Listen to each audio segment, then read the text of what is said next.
Bonjour à tous, bonjour à toutes et à tous, namasté. J'ai beaucoup de plaisir à vous retrouver à travers une vidéo, donc ça va être un peu bizarre, un peu étrange.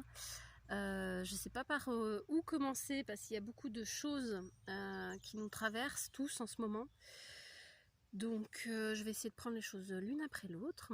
L'objectif étant de passer un bon moment et de continuer la pratique du yoga.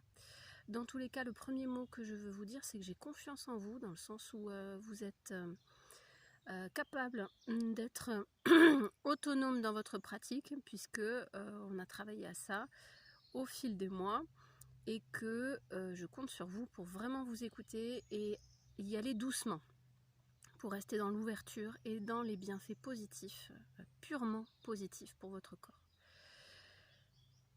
Voilà, alors j'ai fait un petit tirage tout à l'heure, je vous le montrerai en photo dans le mail que je vous enverrai. Ça sera intéressant de voir, parce que moi je voulais m'aider à savoir par quoi j'allais commencer. Premier objectif pour cette semaine, parce que bon, ils nous ont parlé de 15 jours, mais ça a peut-être changé depuis, mais voilà, on est plutôt parti pour minimum un mois. Ça va être de vous créer un espace chez vous où vous allez déplier le tapis. C'est peut-être déjà fait. Un espace où vous allez vous sentir bien, où autour de vous, vous allez trouver ça beau. Ça peut être un espace dedans et dehors, mais au moins dedans. Pour les jours où voilà, on rentre de la maison pour ceux qui travaillent encore, où on a besoin et on a l'appel du tapis qui se fait en 2 secondes. Voilà, on n'a rien à préparer, on a juste à s'asseoir, tout est en place. Donc un endroit qui vous plaît et un endroit où vous allez pouvoir être tranquille. Si vous avez des enfants ou si vous avez juste un conjoint ou s'il y a quelque chose qui peut vous perturber, quelque chose voilà, qui va vous empêcher d'être concentré dans votre pratique, ça risque d'être embêtant. Donc une pièce à part ou voilà, et un endroit qui va vous être bénéfique.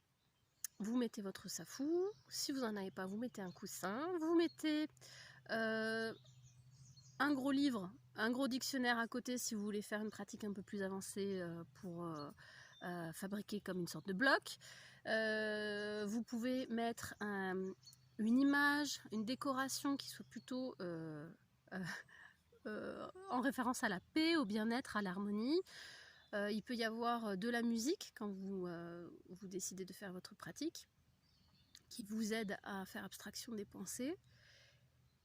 Et voilà, vous créez un espace cocon. Pour ceux qui n'ont pas pu récupérer leur tapis, c'est pas grave. Vous vous mettez sur une pièce où il y a de la moquette ou sur un tapis assez épais. Le but du tapis, c'est de ne pas avoir le corps directement au sol, sur un sol dur qui pourrait faire mal aux articulations notamment, ou glisser. Ça peut être voilà, sur un tapis avec une serviette de plage, une serviette de toilette. Il n'y a pas de problème. Ça peut être juste un espace avec un coussin si vous ne sentez pas de faire trop de pratique active, mais que vous sentez que vous aurez besoin plutôt de faire de la méditation. Et dans tous les cas, pour ceux qui font plutôt du yin yoga, voilà, avec quelque chose, une couverture sous vous, c'est un peu épaisse, ça marche aussi. Le seul truc, il ne faut pas que ça soit quelque chose de trop mou pour faire que si vous êtes en appui sur vos articulations, il faut que ça soit suffisamment stable. Voilà, donc ça c'est préparer votre espace et faire que, donc il y a plusieurs cas de figure. Il y a ceux qui sont comme moi et qui ont beaucoup de chance. Voilà, on a été accueillis chez Marie-Claire, que vous connaissez peut-être, qui est un très beau lieu. Et puis voilà, c'était compliqué pour moi d'envisager de rester enfermée à Sarlat dans un appartement avec Naïdou qui a 4 ans. Et on a eu de la chance, ça a coïncidé, tout a été fluide et Marie-Claire nous a accueillis très rapidement chez elle. Donc j'aurai beaucoup de plaisir à vous faire des vidéos depuis la nature, avec le bruit des oiseaux, pour que ces vidéos soient les plus ressourçantes possibles. Ensuite, donc il y a ce cas de figure-là, ce que je vous souhaite à tous, d'être dans un lieu qui vous apaise, qui est un peu hors du temps, où en fait on se rend pas vraiment compte de tout ce qui se passe.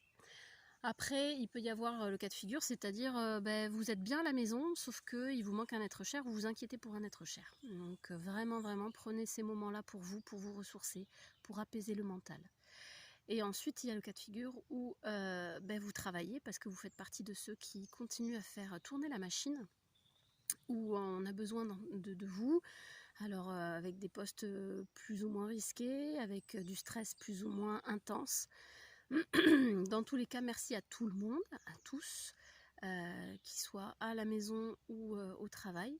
Et c'est là qu'on se rend compte que on pense souvent en haut, à la grosse machine du haut, qui prennent les décisions. Et puis c'est tous ces petits êtres humains et toutes ces petites personnes merveilleuses qui font que tout ça, ça roule et que ça peut marcher.